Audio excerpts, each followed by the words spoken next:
Welcome to Bedside Case Files, Episode 8, 2 for 1. A 58-year-old woman was brought to the hospital by her husband, who noticed increased confusion over the past few days to weeks. That time course immediately raises concern for delirium, although, crucially, we still need to confirm this at the bedside.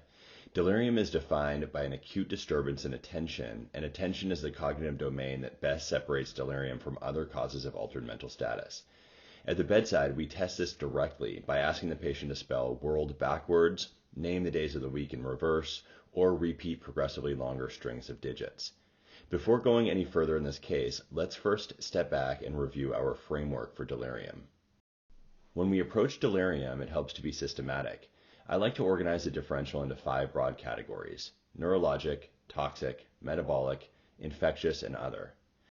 Starting with neurologic causes, we're thinking about a primary brain process, things like stroke, seizure, intracranial hemorrhage, or mass lesions.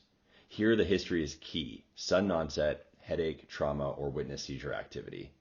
On exam, we're looking carefully for asymmetry, focal neurologic deficits such as abnormal reflexes and gaze deviation, or signs of increased intracranial pressure. Toxic causes are common and often underappreciated. This includes medications, alcohol, recreational drugs, and toxins. The most important diagnostic tool here is the medication history, especially recent changes. Vital signs and pupil size can also provide helpful clues at the bedside. Metabolic causes are among the most frequent contributors to delirium. These include electrolyte disturbances, renal failure, hypoglycemia, hypercarbia, vitamin deficiencies, and organ failure. While labs often confirm the diagnosis, bedside clues such as altered respiratory patterns, jaundice, or neuromuscular findings can point us in the right direction early. Infectious causes should always be considered, particularly in older adults. Urinary tract infections, pneumonia, and sepsis may present primarily with delirium rather than focal symptoms. History of fever, cough, dysuria, or rigors is helpful, but careful attention to vital signs and a thorough exam often provide the first signal. In this patient, the bedside exam becomes especially important, not just to confirm delirium, but to look for physical findings that help us prioritize one arm of this framework over the others. Let's examine our patient. One of the first things we notice are multiple spider angiomas, most prominently over the upper chest and shoulders. Spider angiomas are dilated cutaneous arterioles and are classically associated with chronic liver disease, particularly in the setting of hyperestrogenism. While they're not specific and can be seen in pregnancy or other conditions, their presence should prompt us to think about chronic hepatic dysfunction, especially when they are numerous. At this point, the exam is beginning to suggest an underlying systemic process rather than an isolated neurologic or infectious cause of delirium. Looking more closely at the hands, we also notice Terry's nails, characterized by a pale or white nail bed with a narrow distal band of normal coloration. Terry's nails are another physical finding associated with chronic liver disease, as well as other systemic illnesses such as heart failure and renal failure.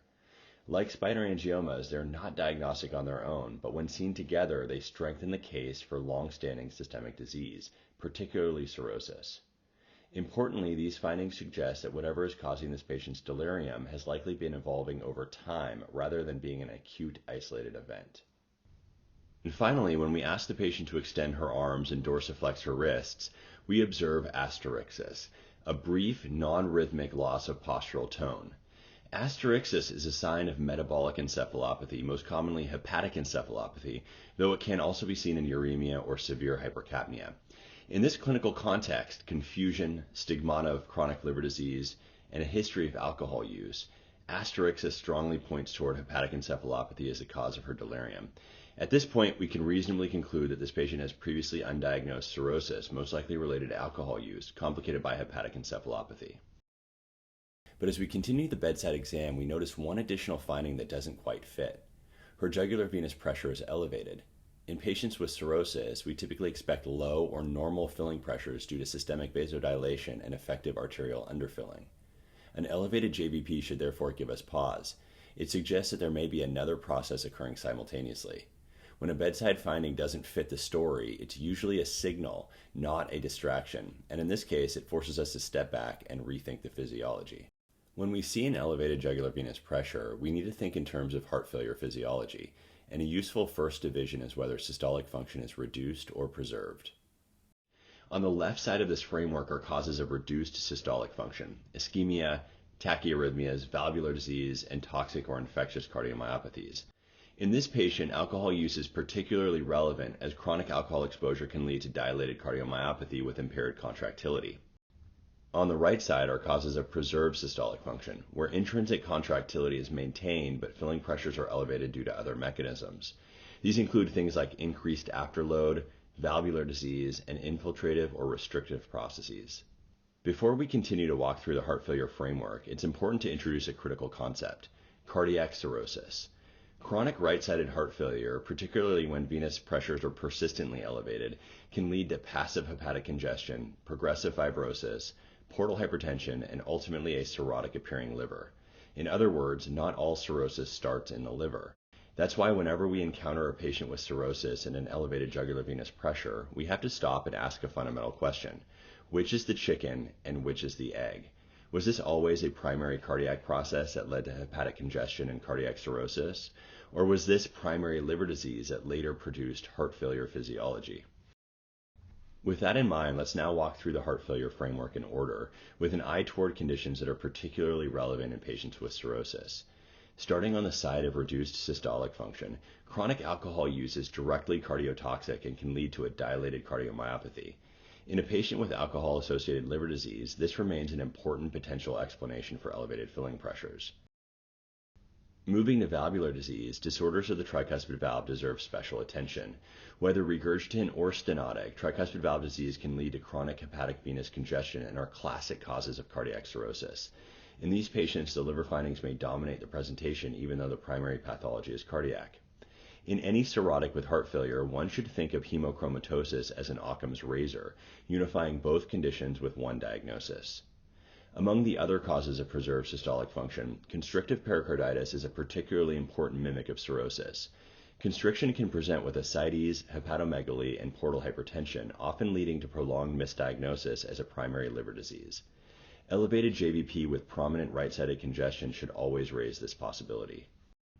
Finally, advanced liver disease produces a low systemic vascular resistance state, driving a hyperdynamic circulation and, in some cases, high output heart failure, even when myocardial contractility is preserved. The key lesson is that in cirrhotic patients with elevated JVP, the relationship between the heart and the liver is often bidirectional. Frameworks help us avoid assumptions, and the bedside exam helps us decide which process is driving the physiology. One of the most important bedside clues to a high output state is the character of the peripheral pulses. In high output heart failure, systemic vascular resistance is low. To compensate, stroke volume increases, leading to a widened pulse pressure and bounding hyperdynamic pulses. That's exactly what we observe here in our patient. The dorsalis pedis pulse is forceful and easily palpable, very different from the diminished or thready pulses we would expect in low output states. Taken together, alcohol-associated cirrhosis, elevated jugular venous pressure, and a hyperdynamic peripheral circulation, high output heart failure moves much higher on the differential, and once again, it's the bedside exam that points us toward the underlying physiology. Another bedside clue to a high output state can be heard on cardiac auscultation. In high output physiology, increased blood flow across structurally normal valves can generate a flow murmur, typically a soft systolic murmur without the features of intrinsic valve disease. Let's take a listen.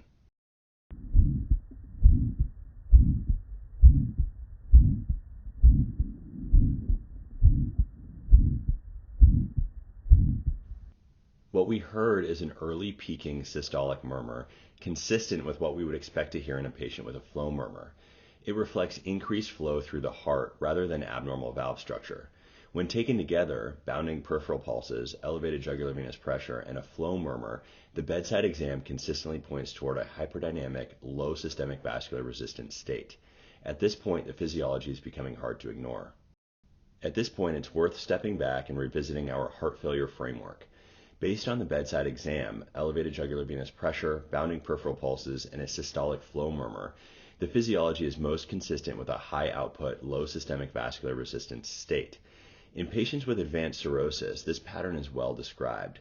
Profound vasodilation drives increased flow, eventually leading to congestion despite preserved intrinsic systolic function.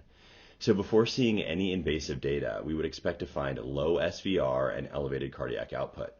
To test that hypothesis, the patient underwent right heart catheterization. The results show markedly elevated filling pressures on both sides of the heart. The mean right atrial pressure is 18 millimeters of mercury, and the pulmonary capillary wedge pressure is 31, with large V waves, confirming significantly elevated left-sided filling pressures. There is mild postcapillary pulmonary hypertension with a mean pulmonary arterial pressure of 32, a normal transpulmonary gradient, and a very low pulmonary vascular resistance. Taken together, these findings are consistent with a low systemic vascular resistance state, exactly what we would expect in advanced cirrhosis. But then we come to the cardiac output. Despite everything we've seen at the bedside, and despite this low resistance physiology, the cardiac index is reported as normal, and that should give us pause. So let's pause. We have a low systemic vascular resistance state, elevated filling pressures, and multiple bedside signs of high output physiology. And yet, the cardiac index is reported as normal. How can that be? The discrepancy becomes clearer when we turn our attention to the patient's rhythm. The electrocardiogram shows a profound bradycardia with a ventricular rate of approximately 40 beats per minute. The QRS complexes are narrow and the rhythm is regular, features that help localize the problem, but for now, simply tell us that the heart rate itself is markedly reduced. Heart rate is a critical determinant of cardiac output. Cardiac output is a product of heart rate and stroke volume. In this patient, multiple bedside findings point to a markedly increased stroke volume, consistent with a low systemic vascular resistance, high output state. But when heart rate fails to this degree, even a very large stroke volume may not translate into a high measured cardiac output. The result is a cardiac index that appears only normal despite underlying high output physiology. In other words, the physiology was pointing us in the right direction. The apparent inconsistency came from focusing on the number without accounting for heart rate. So what's driving this bradycardia? Let's step back and apply a framework for bradycardia, just as we've done throughout this case. The first question is whether the rhythm is narrow complex or wide complex, which helps us localize where impulses are being generated and conducted. In this case, the QRS complexes are narrow, pointing us toward a supraventricular origin. Next, we ask whether the rhythm is regular or irregular. Here, the rhythm is strikingly regular, which immediately narrows the differential. For a regular, narrow complex bradycardia, the possibilities include sinus bradycardia, atrial dysrhythmia with AV block, or an escape rhythm originating near the AV junction. At this point, careful inspection of atrial activity becomes critical. We want to know whether there are consistent P waves and whether there is a stable relationship between atrial and ventricular activity. Looking closely at this tracing, there is no consistent atrial activity preceding the QRS complexes, and no evidence of atrioventricular association. The rhythm is regular and the QRS complexes are narrow, indicating intact His-Purkinje conduction. Taken together, regularity, narrow complexes, and absent P waves, this localizes the pacemaker to the atrioventricular junction. This is therefore a junctional escape rhythm with a ventricular rate of approximately 40 beats per minute. Identifying the rhythm completes the picture. The patient's high output physiology is real, but is being masked by severe bradycardia. Once heart rate is accounted for, the bedside exam, the invasive hemodynamics, and the electrocardiogram all align. This case ultimately reflects two parallel consequences of the same underlying disease. Chronic alcohol use led to previously undiagnosed cirrhosis. One consequence was hepatic encephalopathy, explaining the patient's delirium and asterixis. At the same time, advanced cirrhosis produced a low systemic vascular resistance state, driving a hyperdynamic circulation. The bedside exam revealed this clearly through bounding peripheral pulses, a flow murmur, and elevated jugular venous pressure. Invasive hemodynamics confirmed the physiology, but severe bradycardia masked the expected elevation in cardiac output, creating an apparent contradiction. Once heart rate was accounted for, the bedside findings, the catheterization data, and the electrocardiogram all told the same story. A woman came to the hospital with delirium and left with two diagnoses: cirrhosis and high output heart failure. I'm Andre Mansour, and this is Bedside Case Files.